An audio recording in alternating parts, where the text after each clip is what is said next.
Hello friends, I am Pratibha from YouTube Study Plus channel. Please like, subscribe and share my channel.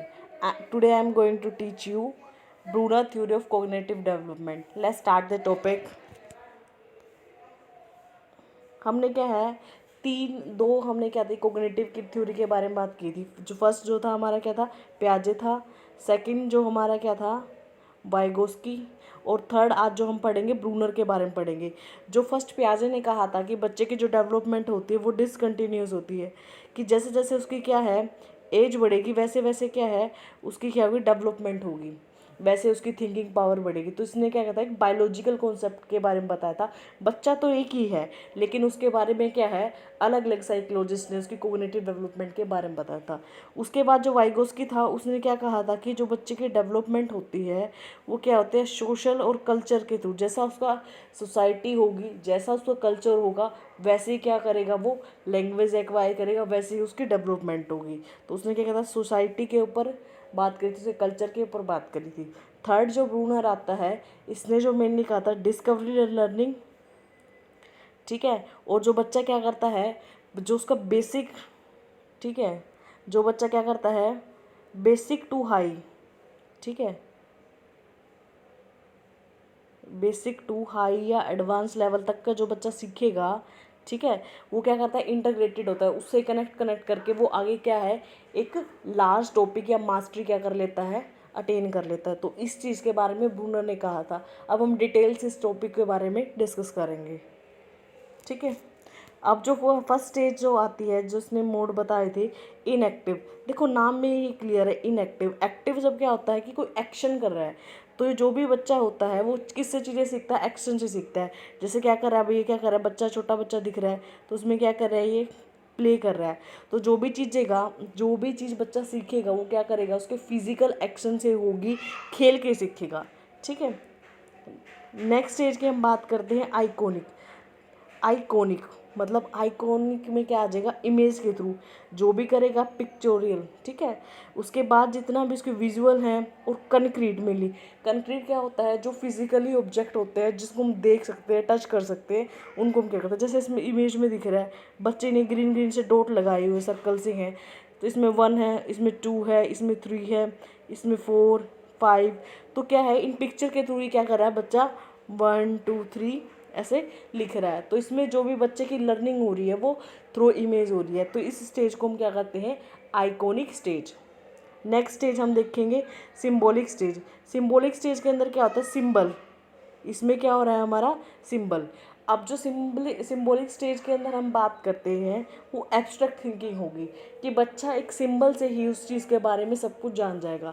जैसे हमने अभी iconic stage के बारे में पढ़ा था कि आइकॉनिक स्टेज के अंदर क्या होता है बच्चा क्या करता है इमेज के थ्रू सीखता है, जो कि उसकी क्या होती है जो कंक्रीट होती है, जो उसके जिसको वो ऑब्जर्व कर सकता है, देख सकता है, टच कर सकता है। लेकिन जो सिंबॉलिक होगी उसके अंदर क्या होगी एब्स्ट्रैक्ट होगी, ठीक है।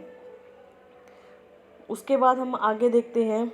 अब ये एक ओवरव्यू बता रही हूँ कि जो इनएक्टिव स्टेज थी, इनएक्टिव स्टेज के अंदर क्या था एक्शन के थ्रू सीख रहा था, प्ले विद बुक्स, ठीक है, बच्चा दिख रहा है कि खेल रहा है। उसके बाद जो क्या थी ये क्या करेगा आइकॉनिक या इमेज के साथ पिक्चर में देख के सीख रहा है। उसके बाद सिम्बोलिक के अंदर आ जाएगा एब्स्ट्रैक्ट, इसके अंदर हम कंक्रीट की बात कर रहे थे, ठीक है। इसके अंदर हम क्या है एब्स्ट्रैक्ट है जैसे रीड कर रहे हैं सर्च कर रहे हैं, इसमें एडवांस लेवल आ जाता है।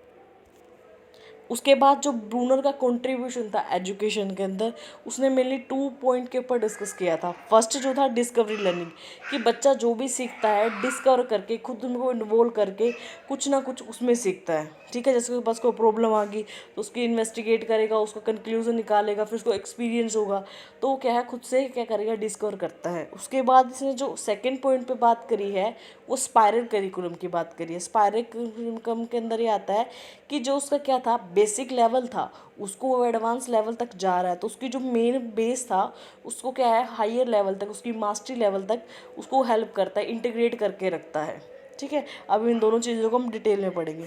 देखो डिस्कवरी में दिख रहा है कि बच्चे जो क्या है वो डिस्कवर, जैसे अभी ये प्रैक्टिकली कर रहे हैं, या बच्चे, तो इसमें क्या कर रहा है, बच्चा करके सीख रहा है। जब तक बच्चा क्या है, बच्चा पहले रेडी होगा किसी चीज़ को करने के लिए, उसके बाद क्या है वो चीज़ को करेगा, फिर उसके पता कोई प्रॉब्लम आ रही है तो उसको वो सोल्व करने की कोशिश करेगा, उसके बाद फिर वो कंक्लूजन पे आता है, फिर वो कोई ना कोई नई चीज़ को सीखता है। उसके बाद देखो इसमें क्या है, एक्सपीरियंस, जो फर्स्ट पॉइंट आता है एक्सपीरियंस। एक्सपीरियंस वो कैसे करेगा, वो क्या करेगा, आउटडोर एक्टिविटी या पर्सनल ग्रुप चैलेंज, जो क्या करेगा, वो कोई भी चीज़ है बाहर जाएगा या कोई एक्टिविटी करेगा, उसके थ्रू ही बच्चे को क्या होगा, उन एक्टिविटी से ही उस चीज़ को एक्सपीरियंस होगा। सेकंड में क्या आएगा, रिव्यू। वो क्या करेगा, इंकरेज होता है, जो भी इंडिविजुअल होता है, जो भी चाइल्ड होता है हमारा, वो क्या करता है, कम्युनिकेशन से या कुछ जो भी चीज़ें डिस्क्राइब करता है, उसके बाद वो कंक्लूजन पे आता है कि जो भी उसने मॉडल या थ्योरी बनाई थी उनको क्या करता है, जो उसके पास्ट एक्सपीरियंस थे या प्रेजेंट एक्सपीरियंस है उसके बेसिस पे वो कंक्लूजन कर लेता है कि उसने पहली चीज़ ऐसे करी थी, अब उसने ऐसे करी है, दोनों में क्या डिफरेंस है, तो वो उस कंक्लूजन पे आ जाता है। उसके बाद अगर कोई कमी रहती है तो फिर वो नेक्स्ट क्या करता है, प्लानिंग करता है ताकि वो न्यू एक्सपीरियंस ऐड कर सके। जैसे वो क्या करेगा, जैसे बच्चा अब क्या करता है, कोई भी उसके पास्ट एक्सपीरियंस जो प्रेजेंट थे उससे जो उसने सीखा है, तो फिर वो आगे की जो फ्यूचर की जो प्लानिंग करेगा उसके बेसिस पे करेगा कि उसको अब नेक्स्ट टाइम क्या स्ट्रेटेजी यूज़ करनी पड़ेगी और कैसे वो क्या है अच्छी चीज़ें सीख पाएगा। नेक्स्ट हम पढ़ेंगे स्पायरल करिकुलम। देखो स्पायरल करिकुलम में क्या बात करें, डिफ़िकल्टी लेवल हमारा क्या हो रहा है, इंक्रीज़ हो रहा है। मतलब ये जो हमारा स्टार्टिंग में है ये बेसिक है, ठीक है, उसके बाद ये जो मास्टरी है ये एडवांस लेवल है। कोई भी चीज़ होती है हम पहले बेसिक चीज़ के बारे में पढ़ते हैं, ठीक है, उसके बाद हम एडवांस में जाते हैं। जैसे हमने टॉपिक क्या है, 4th-5th क्लास में ही आ जाता है फोटोसिंथेसिस का टॉपिक। फोटोसिंथेसिस का टॉपिक हम क्या 4th-5th क्लास से पढ़ना स्टार्ट करते हैं, लेकिन इसमें पहले तो डेफिनेशन जर्नल एक इक्वेशन पढ़ते हैं, उसके बाद नेक्स्ट इसको 8th क्लास के अंदर भी, 10th क्लास के अंदर भी, 11th में, फिर ग्रेजुएशन में, ठीक है, फिर पोस्ट ग्रेजुएशन में। तो ऐसे ऐसे क्या है उस टॉपिक को हम क्या करते हैं, उसमें जो हमने एक बेसिक टॉपिक पढ़ा था उसमें क्या और इन्फॉर्मेशन ऐड होती जा रही है, वो जो इन्फॉर्मेशन थी वो क्या कर रही है, एक दूसरे को क्या कर रही है, कनेक्ट कर रही है तो हमारा फोटोसिंथेसिस टॉपिक ही, लेकिन उसमें जो हमने पहली चीज़ पढ़ी थी उसमें न्यू इन्फॉर्मेशन आके वो क्या है, एक न्यू कॉन्सेप्ट हमारा डेवलप कर रही है, न्यू कंटेंट हमारा ऐड हो रहा है, जिससे हमारे क्या है, वो क्या है, जो चीज़ थी इन्फॉर्मेशन थी वो ऐड होके हमारा क्या करे, एडवांस लेवल पे जा रही है। और हमारा जो डिफ़िकल्टी लेवल है, पहली चीज़ें बहुत इजी होती है लेकिन धीरे धीरे क्या है एक डिफ़िकल्टी लेवल आ जाता है, जिसमें बच्चे की फिर क्या कर लेता है, मास्टरी कर लेता है। इसने जो स्पायरल करिकुलम के बात करी थी कि जो भी कॉन्सेप्ट होगा वो इंटीग्रेटेड होगा। अब जैसे हमने पहले पढ़ा था फोटोसिंथेसिस से रिलेटेड था, उसके बारे में और पढ़ा है तो उसके है फोटोसिंथेसिस ही, उसके बारे में और डिटेल पढ़ी है, ठीक है ना।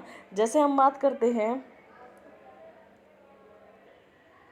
एक दूसरा एग्जांपल लेते हैं, जैसे हमने क्या करना है, बच्चे को कोई टॉपिक सिखाना है मैथ के अंदर, सबसे पहले हम क्या करेंगे, उसे नेचुरल नंबर सिखाएंगे, पहले नेचुरल नंबर सिखाएंगे, उसके बाद होल नंबर सिखाएंगे, उसके बाद फ्रैक्शन, उसके बाद इंटीजर, पॉजिटिव नेगेटिव इंटीजर, ठीक है, उसके बाद हमारा क्या आएगा, रेशनल आएगा। तो हम क्या करें, स्टेप बाय स्टेप बच्चे को क्या कर रहे हैं, नंबर का कॉन्सेप्ट करा रहे हैं, और ये पूरा का पूरा हमारे क्या होता है, ये नंबर कॉन्सेप्ट होता है।